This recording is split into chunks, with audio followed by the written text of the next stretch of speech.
Parliament house की committee बना दे, मैं मुजरिम साबित हुआ तो मैं हर सजा कबूल करूंगा। आशियाना हाउसिंग केस के मुलजिम शहबाज शरीफ का कौमी असम्बली में खिताब, इल्जाम लगाते हुए कहा कि इन्हें चुप कराने की हर मुमकिन कोशिश की जा रही है, हमेशा अपनी आवाज उठाता रहूंगा। नैब में हर एक को कहा जाता है शहबाज शरीफ के खिलाफ वादा मुआव गवाह बन जाओ, दूसरी नौकरी दिलवाएंगे। नैब ऑर्डिनेंस इस तरह की कमेटी बनाने की ममानियत करता है। वजीर कानून फरूक नसीम का शहबाज शरीफ के मुतालबे पर जवाब, कहते हैं केस अदालत में है, इसलिए यह फैसला पार्लियामेंट में नहीं हो सकता। अदालती मामले पर बात करके तौहीन अदालत हो सकती है।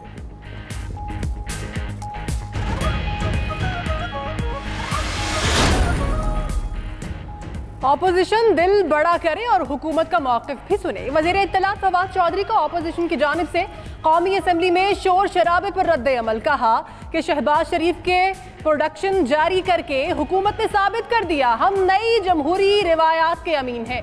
रहनुमा पीपल्स पार्टी खुर्शीद शाह ने कहा सारी तलवारें सियासतदान पर आती हैं, तक़सीम ने हमें तबाह कर दिया।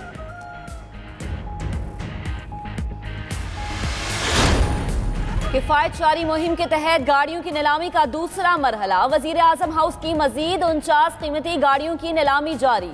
उधर पेशावर में भी national highway authority Khyber Pakhtunkhwa region की 14 गाड़ियां फरोख्त के लिए पेश कर दी गई।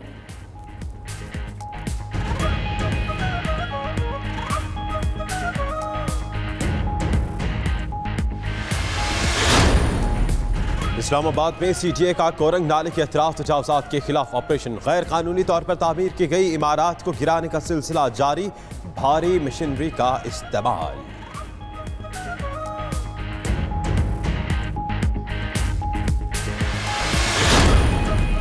पाकपतन दरबार अराजी के सुप्रीम कोर्ट ने नवाज शरीफ से 2 हफ्ते में जवाब तलब कर लिया। मामला अदालत में जेर इल्तवा था, बताएं बतौर वजीर आला महकमा औकाफ की जमीन दीवान कुतुबुद्दीन को कैसे अलॉट कर दी, चीफ जस्टिस का इस्तफसार। दीवान कुतुब ने जमीन मिलते ही 2-3 रोज में फरोख्त कर दी थी। अदालत ने जमीन मुंतकली का तमाम रिकॉर्ड भी तलब कर लिया।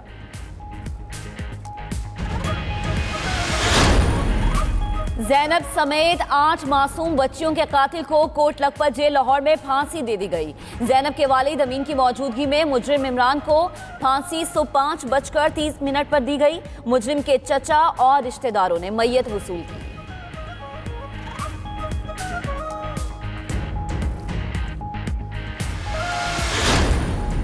और सहाफ़ी जमाल खशोगी की गुमशुदगी का मुअम्मा, अमरीकी वज़ीर ख़ारिजा माइक पॉम्पियो का सऊदी अरब के बाद तुर्की का दौरा। अंकारा में माइक पॉम्पियो की तुर्क सदर रजब तैयब उर्दगान से मुलाकात। जमाल खशोगी के मामले पर होने वाली तहकीकात पर बातचीत भी की गई।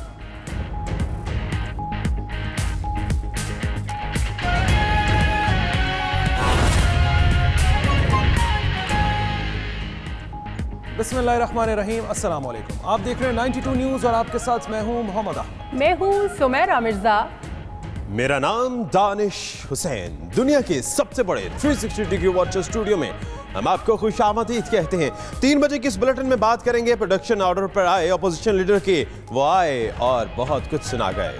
और मैं हूं महक असलम। बुलेटिन का बाकायदा करेंगे आगाज और सबसे पहले अपोजिशन लीडर की बात। नैब के मुलजिम शहबाज शरीफ के कौमी असम्बली में इदारों पर इल्जामात, खूब दिल की भड़ास निकाली। बोले पीटीआई और नैब का चोली दामन का साथ और निशाना सिर्फ ऑपोजिशन है। और ये भी कहा कि क्या ये नया पाकिस्तान है कि यहाँ जंगल का कानून रहेगा। मुझे कहा गया ख्वाजा आसिफ के खिलाफ गवाही दे दें, जवाब दिया जुबान संभालें, झूठ के पलंदों से निजाम को शदीद धचका पहुंच सकता है।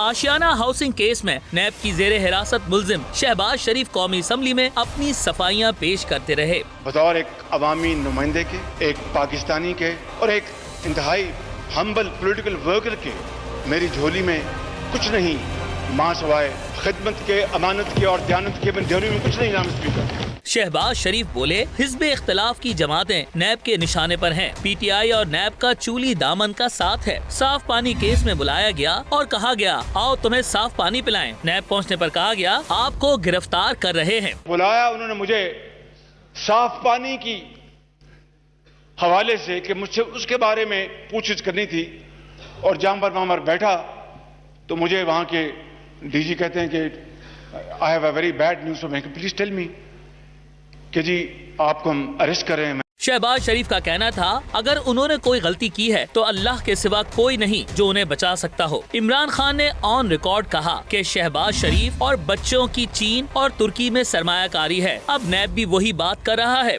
इमरान खान साहब यहाँ पर मौजूद नहीं हैं, इन्होंने रिकॉर्ड उठा के देख लें, मैं बिल्कुल बात कर रहा हूँ without any fair of contradiction.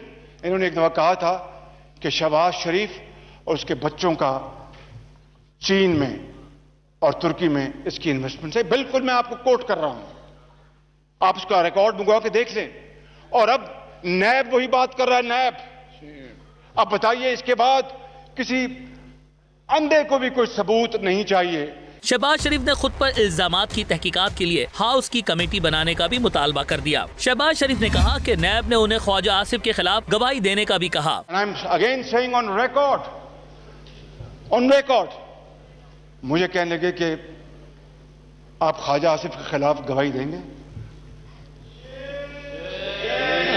मैंने कहा व्हाट, ख्वाजा आसिफ के खिलाफ गवाही देनी? मैंने कहा मुझे आपने गवाही और वादा माफ गवाह के लिए बुलाया हुआ या इस मेरे केस में इन्वेस्टिगेशन को बुलाया हुआ है? शहबाज शरीफ बोले, नैब में हर एक को कहा जाता है कि शहबाज शरीफ के खिलाफ वादा माफ गवाह बन जाओ, तुम्हें दूसरी नौकरी दिलवा देंगे। उन्हें चुप कराने की हर मुमकिन कोशिश की जा रही है, लेकिन वो अपनी आवाज उठाते रहेंगे। शहबाज शरीफ कौमी असम्बली के इजलास में अपनी सफाइयां देते रहे, दिल की भड़ास भी खूब निकाली, नैब और हुकूमत पर भी खूब तनकीद करते। इसी पर बात करेंगे सीनियर एनालिस्ट मोहम्मद मालिक साहब हमारे साथ मौजूद है। मालिक साहब कहिएगा, शहबाज शरीफ साहब ने जिस तरह से इदारों को तनकीद का निशाना बनाया, जिस तरह से उन्होंने बात की कि मुझे तहकीकात के लिए बुलाया गया और कहा गया ख्वाजा आसिफ के खिलाफ वादा मुआव गवाह बन जाए, तमाम तर सूरत हाल को, उनके इजहार ख्याल को किस तरह से देखते हैं आप? देखिए, आई थिंक आज बड़ी इंटरेस्टिंग स्पीच थी और बड़ी एक अच्छी स्पीच थी सेंस में कि एक होता है सियासी रेटरिक, सियासी शोबदाबाजी। आज उन्होंने बड़ी स्पेसिफिक बातें की और मेरा ख्याल है नैब आज अंडर प्रेशर आई होगी, क्योंकि अब चाहिए नैब को चाहिए कि बड़ी क्लियर बातें करें। उन्होंने डायरेक्टली चैलेंज किया नैब को, उनका वहाँ टेप्स बन रही थी, रिकॉर्डिंग हो रही थी कि क्या उनको ये कहा गया क्या वादा माफ गवाह बने, क्या उन्होंने नाम नहीं लिया, लेकिन बड़ा क्लियर है कि उर्दवान साहब की बात हो रही थी टर्किश सदस्य। क्या नैब ने इतनी बड़ी बात उससे पूछ ली? और अगर उसी तरह बात हुई है जिस तरह शहबाज शरीफ साहब ने बताया है, तो बड़ी मज़ाक़ सिचुएशन है कि जो नैब की हम बातें सुन रहे हैं कि अच्छा आपकी नहीं होगी, अच्छा बेनामी होगी। इसका मतलब है ये अजीब, जो पहले भी केस खराब हुआ है नवाज शरीफ साहब का, हम तब भी कहते थे कि नैब का सीरियस कैपेसिटी क्राइसिस है। और अगर आप एक बंदे को बुला के अरेस्ट कर रहे हैं, लीडर ऑफ द अपोजिशन को, 3 दफा के चीफ मिनिस्टर को, तो वन वुड एक्सपेक्ट कि नैब के पास इससे बेहतर पॉलिटिकल एविडेंस होना चाहिए। सही। उन्होंने कामरान कियानी के ऊपर आर्मी चीफ का नाम लेके, आर्मी चीफ जो हयात हैं, इतनी बड़ी बात हम भी जानते हैं, शहबाज साहब कभी कॉन्फ्लिक्ट नहीं करते आर्मी चीफ से, उन्होंने इतनी बड़ी बात कैटेगोरिकली की। और उसके बाद जो उन्होंने कहा कि ठीक है जो इमरान खान के इल्जाम है, बाकी सियासत थी। लेकिन मेरा ख्याल है 4-5 इशूज जो आज उठे हैं ये बड़े इंपॉर्टेंट इशूज हैं, और अब नैब को भी इन चीजों पे क्लियर होना चाहिए ताकि हमें भी पता लगे कि व्हाट इज गोइंग ऑन।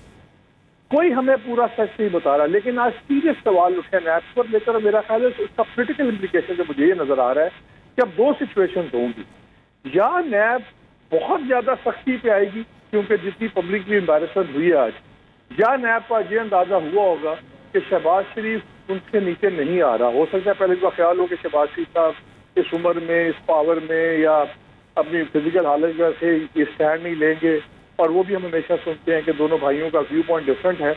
लेकिन आज जो शहबाज शरीफ ने अपना सांस दिया है, वो क्लियरली ये सांस तो क्लियर हो गया कि उन्होंने लड़ना है और वो दब नहीं रहे। अब नैब को फैसला करना होगा कि क्या वाकई वो क्वालिटी एविडेंस के साथ और बेहतरीन प्रोसिक्यूशन के साथ दबा सकते हैं या पकड़ सकते हैं, नहीं पकड़ सकते। क्योंकि एक चीज एक मैसेज क्लियर हुई है स्पीच से कि ये प्रेशर में आके शहबाज शरीफ ने किसी किस्म का कॉम्प्रोमाइज नहीं करना, और आज सीरियस सवाल उठे हैं नैब के ऊपर भी, और आई थिंक इसके जवाब आने चाहिए।